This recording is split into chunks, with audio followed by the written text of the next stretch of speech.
Hello, welcome back to the channel. This is a channel where we give you reviews, playthroughs, unboxings, and we generally like to talk a load of bollocks about tabletop gaming in general. And in this video, we're going to be talking about Viticulture World, and this is an expansion for the very successful Stonemaier Games winemaking game Viticulture. And in this game you will be cooperatively trying to produce grapes. You'll be turning them into wine, you'll be flogging them to the most gullible people on earth in order to make a load of money that will give you victory points that will allow you to win the game. So in this video we're going to be giving you a very brief overview of the rules. We'll be telling you what we do like, what we don't like, and then we'll come back and we'll tell you whether or not Viticulture World is worth your time and bother today and in the future. Pay attention to this warning up here. This game did caught a little bit of controversy. We will be mentioning this controversy in this review. Our artistic integrity is not for sale, so we will be mentioning it because it is part of this game. So if this bothers you in any way at all, then do not watch this review. And with that out of the way, let's crack on with this review, right?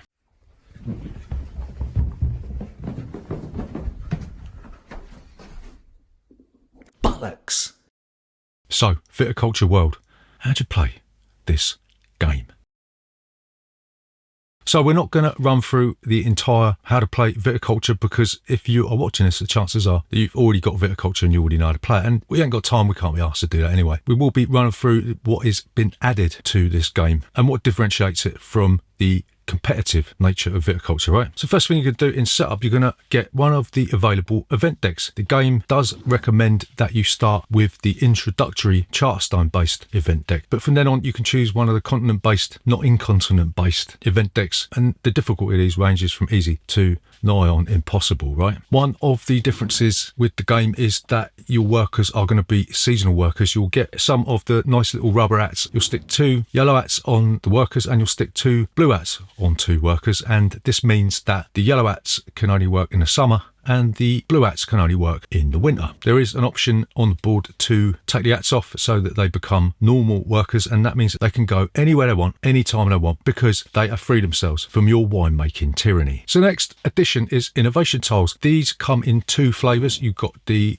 rectangular ones and you've got the oval ones. With the rectangular ones, these boost the power of the space that you're going to go to. With the oval ones, these grant a benefit to trained workers like your grand day worker or workers that have had their hats removed, and it also means that there's no restrictions on how many workers can go to that space, right? So that's a bit of a bonus. Another change to this is that everybody is going to have to get 25 victory points in order to win, and you'll also have an influence token, the leaf token, and you'll have to get that up to the winning spot as well, right? There's some extra mamas and papas, the difference being in the interests of diversity you may end up with 2 mamas or 2 papas. And there's also some extra small cards. One of the clever things about this expansion is that some of the smaller cards aren't compatible with this expansion, so rather than having to go through all the cards and having to fish out the cards that you can't use, what they've done is they've put black borders around some of the cards, and that means that you can just disregard them if they're drawn. So that's a really clever way of solving what could have been a massive headache. That's essentially all the extra stuff that you're going to be getting in this game. It's fully compatible with all the other Viticulture stuff that's available, like Tuscany and the essential additions and all that. You'll keep doing this, you'll keep following the core rules with all the added stuff. If all players get to 25 victory points and get the allotted amount of influence by the end of the 6th year, then they will win the game of Viticulture World. So what do we like about Viticulture World? So the first thing that we really like about this game is the huge variation in different scenarios. This is going to keep you playing till the cows come home or until your grapes have ripened, if you know what I mean. There's loads and loads of surprises in the event deck. We're not going to really give you any spoilers here. There's a lot of personalities from the different regions that are going to make an appearance in the game. You might draw out Francisco Pizarro. Actually, no, you're not going to draw him out because he's been removed from the game. You might end up drawing out Hernan Cortez. Actually, no, you're not going to be drawing him out either because he has been removed from the game. Or you might just want to take note of the trigger warning that was included in the game. And it says the impact on winemaking by these characters described in this module comes at a grave cost to indigenous peoples, and we do not honour the means or methods by which Europeans secured these lands. And this wasn't enough for some people, and they went on the rampage on Twitter and whatever. They've got the cards that we just mentioned removed from the game in favour of some less controversial figures, right? So yeah, there's a wide variety of events and different personalities, different surprises in here, really powerful characters, really powerful abilities, and this really does change the game up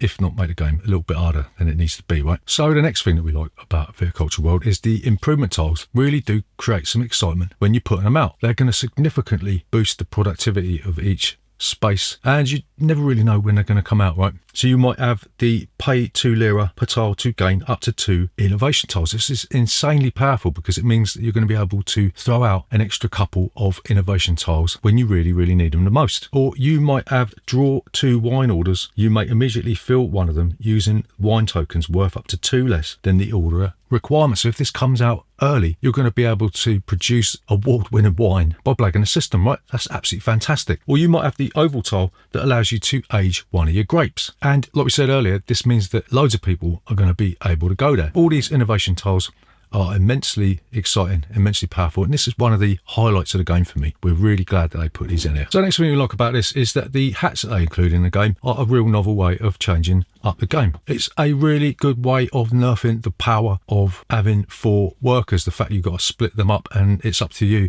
when you train these workers can be a little bit expensive, but if you can get an innovation tile on that space, it's going to make it a lot better. Functionality as well, the way they clip on really easily, the way they clip off. They're made of like a rubbery plastic, so there's no danger of them falling off and then wondering which of the meeples out on the board was wearing the hat, right? So we really do like the novel way that the designers of this game have come up with limiting how far you can sow your oats. So the final thing that we like about this is that the core mechanism and atmosphere of Viticulture has largely remained unchanged. Whenever we play this, it always feels like at the beginning of the game, you're playing your own game. You're trying to improve your own winery. So it's like a semi-co-op game to start with. And as you progress through the events halfway through the game, then you start working with other people to utilize the machine that you have oiled so that you can come to a common understanding, right? Get those 25 points. So I wouldn't say that this was in the same vein of like other cooperative games like Pandemic.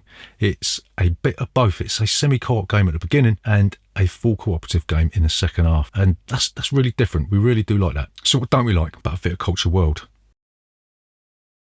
So the first thing that we don't like about it, and let's get this out of the way first, is the controversy that surrounded this expansion with the Twitterati and on YouTube and all that sort of thing, right? We aren't qualified to have an opinion on this. It's just a shame that we've been asked to limit our experience of the game. And like we said, our artistic integrity on this channel is not for sale. And if that upsets a few people, if it upsets the designer or the publisher, then so be it. We'll accept any consequences are a result of mentioning this controversy in this review. But from our opinion, that controversy is part of the game, right? We've been asked to review this game, so we will always give you our honest opinions, honest appraisals on the content that we receive, regardless of what the publisher asks us to do or what Twitter tells us to do or whatever. So it's just a shame that these demands, for right or wrong, have been impressed upon us. So we're just going to have to discard that and do what we want to do and accept the consequences.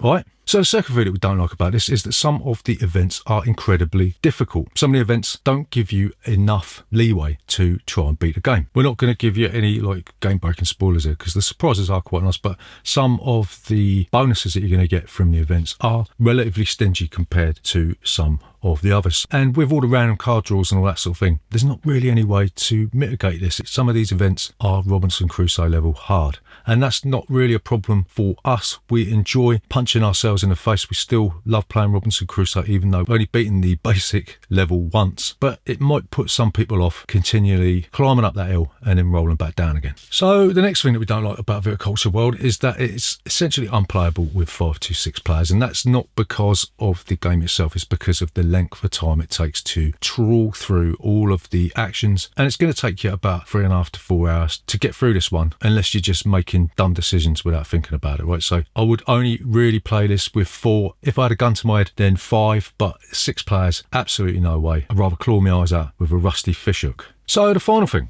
we don't like about this game, and this really annoyed us actually, is that the board for this doesn't fit into the core box. Why is that? We did have a message from the publisher saying that he wanted to gift artistic freedom to the publishers. I know it's a bit of a contradiction there, but for whatever reason they chose not to allow you to fit this bloody board into the core box, and as such I've now got another bloody box filling up this space that really didn't need to be there. So this doesn't make me angry. It just frustrates me that there's oversight on something that is, well, to me anyway, quite important. So to summarise, is Viticulture World worth your time and bother today?